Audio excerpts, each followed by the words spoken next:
오늘도 뜨거운 이슈를 시원하게 풀어보겠습니다. 킹스맨 시사평론가 김수민 평론가 나오셨습니다. 안녕하십니까? 네, 반갑습니다. 네, 새해 복 많이 받으십시오. 네. 이제 연휴 됐지만, 자, 윤석열 대통령 다보스 포럼 참석해서 특별 연설을 가졌는데 어떤 내용이 담겨 있습니까?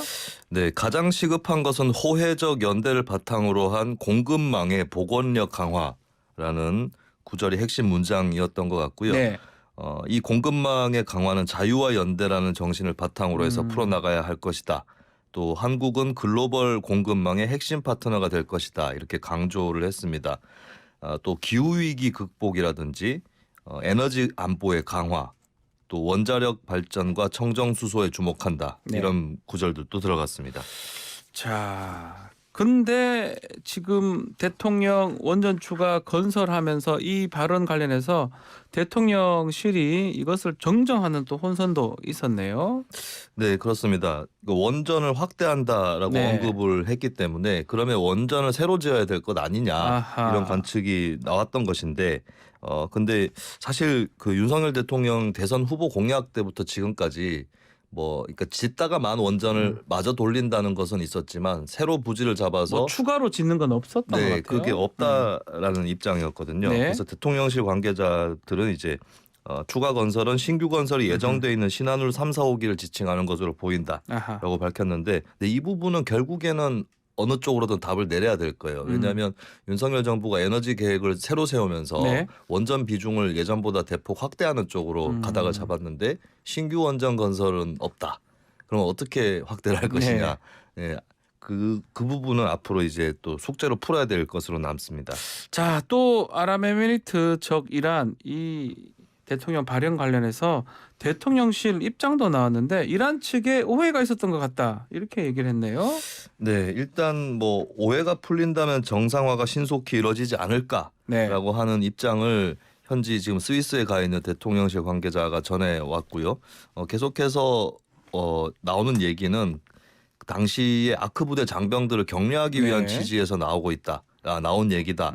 이렇게 얘기를 했고 그 얘기를 현재까지 좀 되풀이를 하고 있는 그런 상황이고 또 이란이 이란대로 설명이 안 되는 것 같다라는 입장이 계속 나오고 있기 때문에 글쎄요 이번에 이란 측의 오해다라는 입장이 이란을 진정시킬 수 있을지는 미지수가 될 것 같습니다.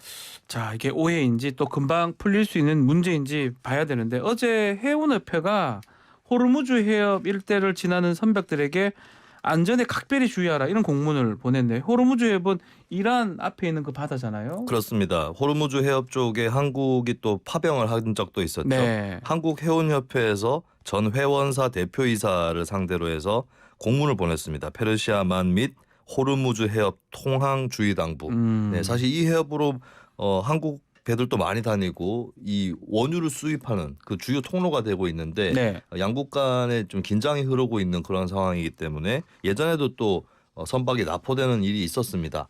그러다 보니까 일단 굉장히 위험한 상태는 아니라 할지라도 주의해야 된다라고 네. 하는 그런 메시지를 한국해운협회가 보낸 것입니다. 자, 또 그리고 우리 외교부가 주한 이란 대사를 초치를 또 했어요. 맞초치라고 봐야 될 것 같은데 네.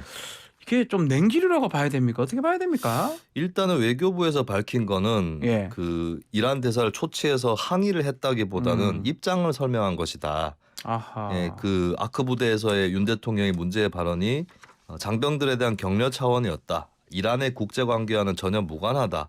이런 입장을 다시 이란에게 상세하게 설명하기 위해서 불렀다라고 했기 때문에 네. 내용적으로는 꼭 항의는 아닐 수는 있겠습니다만 어쨌든 초치라고 하는 것은 초치라는 게 가장 강력한 그렇습니다. 항변, 항의 수단이거든요. 네, 이란에서 초치를 하니까 우리도 한국도 초치하는 초치를 한 거. 것이기 때문에 어쨌든 현재 좀 경색된 국면이다. 이것은 부인할 수는 없을 것 같습니다.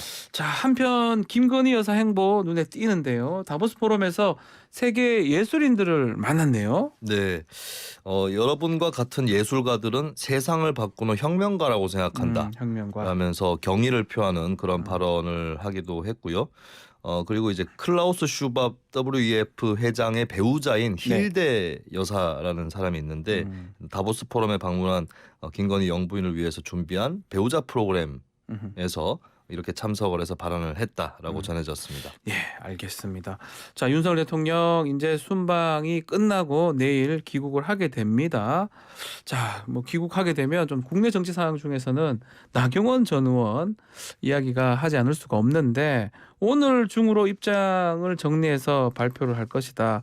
근데 사실 일부 언론이 사과 표명 관련해서는 이거 네. 오보다라고 또 이렇게 얘기를 했어요. 뭐가 맞는지 모르겠습니다. 네, 일단 그 20일 오늘이죠. 윤석열 대통령에게 나경원 전 의원이 사과를 표명할 사과할 것이다. 것이다. 이런 보도가 나갔었습니다만 이것에 대해서 어젯밤에 나경원 전 의원 측이 내일 오전 페이스북에 사과 표명한다는 것은 오보다라고 오보다. 일단 본인 입장으로 밝혔기 때문에 뭐 사과를 한다거나 그런 일은 없을 것으로 현재로서는 보여지는 것이고요. 네. 예전에 계속해서 예고가 됐던 대로 윤 대통령이 귀국하는 대로 결심을 발표를 할 것이다. 이거는 그대로 유지가 되는 것 같습니다. 예, 그래서 뭐 현재 여러 가지 흐름상 출마는 굉장히 유력시 되고는 있는데 마지막에 어느 정도 고심을 정리하는 시간이 또 필요할 수 있겠고 또 결심이 이미 섰더라도 윤 대통령이 귀국하기 전에 발표를 해버리면 뭔가 좀 기습하는 듯한 느낌을 줄 수가 있는 거죠. 네. 예, 그렇기 때문에 좀 이 시일을 조절하고 있는 그런 단계라고 볼 수 있겠습니다. 뭐 김준일 평론가는 출마한다고 보는 거네요. 근데 저는 뭐 보통 이제 좀 출마를 할 것이다라는 네. 관측들이 많고요. 저도 그런 편에 속하긴 한데 좀 제 관측으로는 덜합니다. 아, 그렇습니까? 예, 가능성이 조금 덜하지 않는가. 그리고 오늘 하루가 굉장히 긴 하루가 될지도 매우 모른다. 긴 하루가 될 나경원 전 것이다. 의원에게 그렇습니다. 알겠습니다. 자, 설민심 잡기 위한 정치권 행보 얘기도 좀 해보겠습니다. 자, 오늘부터 사실상 설 연휴라 봐도 무방할 것 같은데 네. 어제 여야 행보가 눈에 띕니다.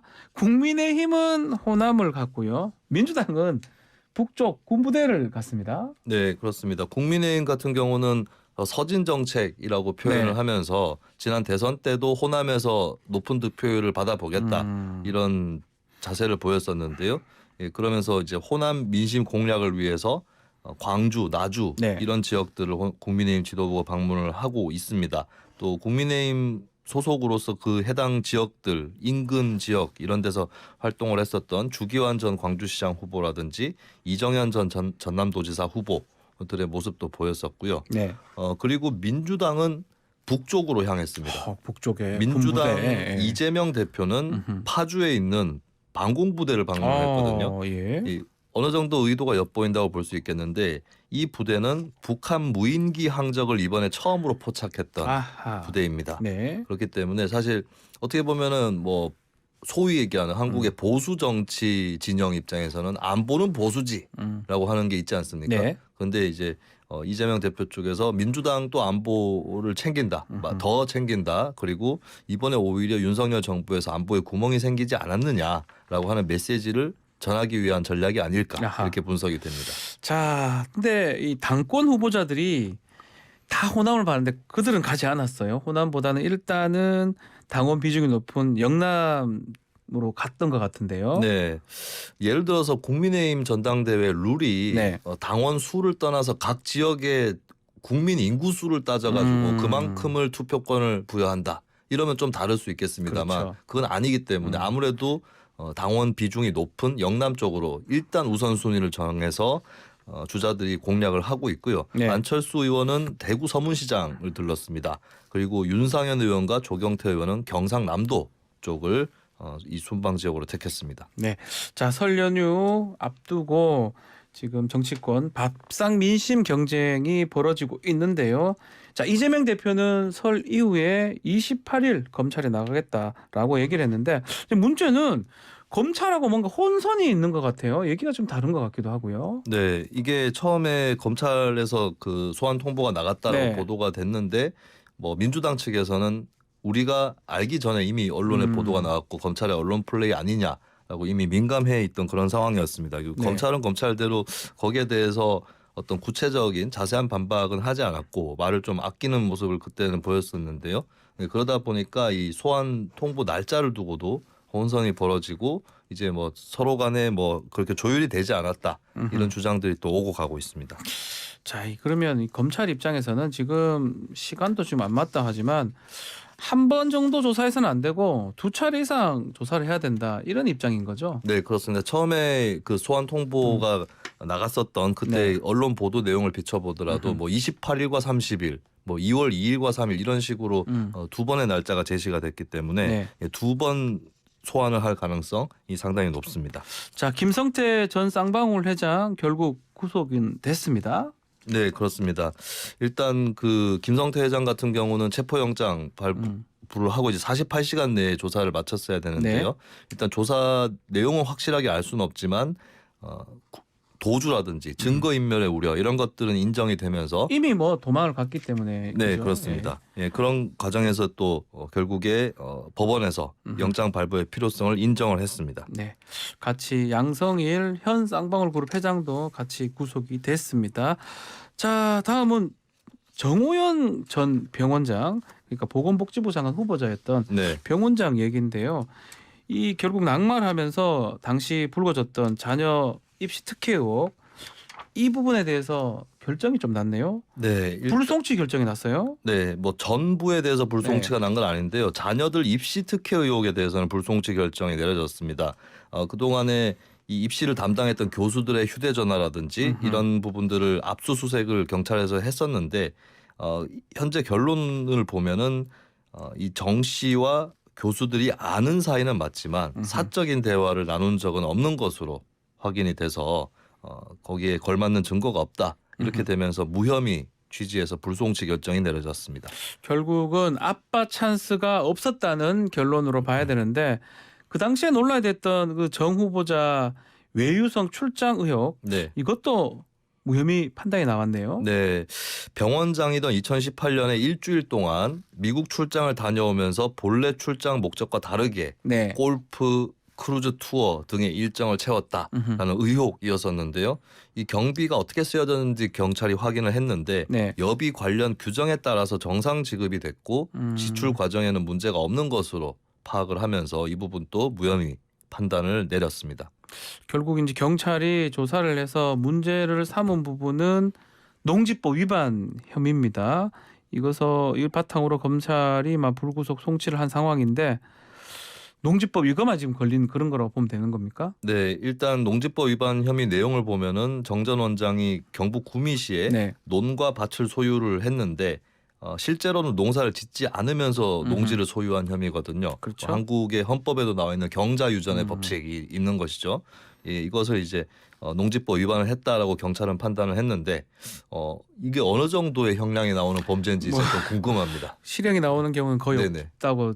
아, 그런가요? 네, 농지법 이제 뭐 경우에 따라 다를 수 있지만 네. 농지법을 위반하는 경우들이 꽤 많고요. 그리고 그것에 대해서 형량이 별로 높질 않습니다. 네. 그래서 뭐 아마 봤을 때는 실형이나 이런 게 나오기는 좀 어렵지 않을까. 뭐 이게 유죄가 된다 하더라도 네네. 그렇게 예상이 되네요. 그러면 집행유예가 붙는 건가요? 아니면 벌금형? 전 벌금이 될 것 같다는 생각이 네네. 드는데 글쎄요, 뭐 그건 좀 지켜봐야 될 것 같은데 네네.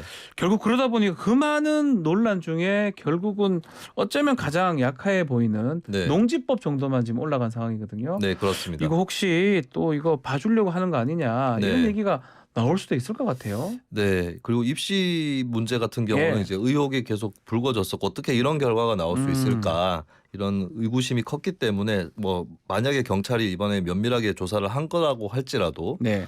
그 대중적 의혹을 불식시키는 노력은 좀 더 추가적으로 필요하지 않을까 싶고 이 혐의들 또 검찰이 들여다볼 텐데 네. 좀 철저하게 뭐 보완할 점이라든지 다시 수사할 점이 있다면 다시 발견을 해서 추진을 하는 쪽으로 하는 것이 결국에 국민들의 의혹을 풀 수 있는 길이 아닌가 그렇게 보여집니다. 알겠습니다.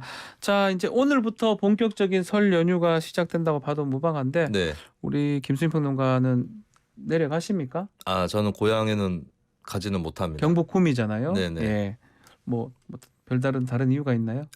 그 방송 일정이 아. 근데 제가 이렇게만 얘기하면 엄청 설 연휴에 바쁜 사람인 예, 줄 예, 아시는 분들이 예. 있는데 드문 있습니다. 그게 저도 알아요. 네. 예전에 방송하다 보면 네네. 이게 갈 수 없게 만들어놨어요. 정말 가려면 갈 수는 있는데 네. 정말 드문드문 방송을 하다 보니까 네. 이럴 바야 또 집에서도 내려오지 마라 그냥 방송해라 네네. 이렇게 하는 경우 있는데 결국은 가시지를 못하네요. 그렇습니다. 자, 이번 설 연휴가 이게 그렇게 길다고 보긴 좀 어려운데 아마 이틀 정도 더 붙어 있는데 근데 해외여행 가는 사람들이 많이 늘어났다면서요. 네, 하나투어 측에서 밝힌 바로는 패키지 여행이 전년 대비 140배로 급증을 했다라고 아유. 합니다. 인터파크에서 밝힌 바로는 패키지는 64배, 네. 항공권은 63배 증가. 이거 뭐 전년에 코로나 때문에 아무도 네네. 못 나갔기 때문에 그런 것도 있는 것 같네요. 그렇습니다. 그 배수 굉장히 커진 거고요. 네. 그리고 명수를 살펴보면 이를테면 이제 그 설 연휴를 겨냥해서 의욕적으로 패키지 여행 계획 상품을 선을 보였는데 출시 한 달도 되기 전에 1만 5천 명 이야. 이상이 예약을 한다든지 예. 이런 현상들도 있었습니다. 자, 결국 코로나 유행 이후에 거의 3년 만에 여행업계가 명절 특수를 노리는 모습인데 연휴가 이제 짧기 때문에 멀리는 못 갈 것 같아요. 아마 네. 아시아권 나라 위주로 가는 거 아닌가 보이는데요. 네, 하나투어에서 밝힌 바로는 이 패키지 여행 상품의 84%가 음흠. 동남아 아니면 일본 아하. 집중이 돼 있습니다. 뭐 이 기간도 기간일 테고 그리고 네. 여행 수요가 원래 높았던 지역인데 코로나19 때문에 좀 억눌려 있었잖아요. 못 갔던 측면도 있는 거죠. 네, 그렇습니다. 그것이 이제 풀리고 특히 일본 같은 경우는 지난해 10월부터 무비자 입국이 재개됐기 때문에 미뤄뒀던 여행을 가시는 분들이 많아졌다라고 정리를 해볼 수 있겠습니다. 자, 설 연휴 동안 뭐 오늘도 날씨가 좀 추워진다고 하는데 설 연휴 동안 또 올 겨울 최강寒파가 또 올 수 있다라고 얘기를 하고 있네요. 네, 그렇습니다. 일단 그 눈, 비, 강풍 등을 포함해서 네. 최강 한파가 찾아온다라고 하는 거기 때문에 이제 설 연휴 기간에 이동을 하시는 분들이 아무래도 많을 뭐 텐데 많이 이동할 거니까요. 여러 가지 뭐 복장이라든지 음흠. 또 운전이라든지 여기서 꼭 날씨 정보를 챙기셔서 네. 그렇게 이동을 하시면 좋을 것 같습니다. 네, 자, 설 연휴 기간 동안 날씨가 어려울 수가 있으니까요. 이동할 때 각별하게 주의를 좀 해야 될 것 같습니다. 자, 오늘 킹스맨은 여기서 마무리를 하겠습니다. 김수민 평론가 감사합니다. 네, 고맙습니다. 새해 복 많이 받으십시오. 네.